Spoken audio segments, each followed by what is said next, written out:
Salaries and Remuneration Commission (SRC) is expected to file an appeal at the Supreme Court to seek constitutional interpretation on the tax car allowance case for judges. Now, this follows a decision by the Court of Appeal on Thursday to rule in favor of judges after SRC had revoked the allowance. Now, legal minds say the appeal will center on judicial ethics as SRC faults judges for conflict of interest in adjudicating a matter they have public interest in. Stanley Nyaringita has more. Efforts by the Salaries and Remuneration Commission to rein in Kenya's ballooning public wage bill have suffered a major setback. This follows a landmark Court of Appeal ruling in favor of judges over the contentious Taxable Car Allowance. A 5-judge bench dismissed SRC's bid to revoke the allowances, affirming that judges are entitled to the benefit to purchase private vehicles. Petitioners, including the Judges Welfare Association and the Judicial Service Commission, argued the allowance was a continuation of the duty-free car grant under the repealed constitution, preserved by transitional clauses in the 6th schedule.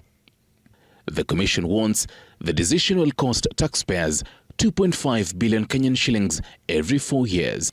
What's worse, SRC fears the ruling could trigger a ripple effect, with other state officers demanding similar benefits on grounds of equity and fairness, driving up public expenditure even further. In July 2024, after the withdrawal of the finance bill, SRC wrote to the Chief Justice seeking halting implementation of the 2021 to 2025 remuneration review cycle, citing fiscal strain and lack of budgetary allocation on the advice of Parliament. In the earlier proceedings before the High Court, SRC formally applied for the recusal of the presiding judges and requested that the matter be referred to an alternative dispute resolution mechanism.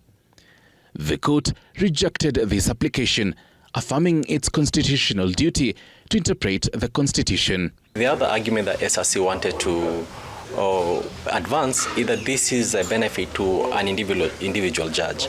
And the court said, no, this is a benefit given to the office of the judge and for purposes of protecting the independence of that office. A section of lawyers, however, are of the opinion that SRC is acting beyond the scope of its mandate. Lawyer Alex Moller says SRC advice is bound to decisions made after 2011. Since the judges have been enjoying this benefit, since this whole time SRC has been in office and it has never raised any alarm, and different judges have enjoyed it, the incoming ones keep on enjoying it. Now removing it will be contrary to legitimate expectation of the judges. In May 2024, the High Court had already quashed SRC's revocation, ruling that the benefit is protected under Article 160, Cap 4. At stake is more than allowances. SRC is grappling with the Herculean task of reducing the wage bill to revenue ratio from 40% to 35%. The Commission is now expected to appeal to the Supreme Court within 30 days. Stanley Nyaringita, TV 47.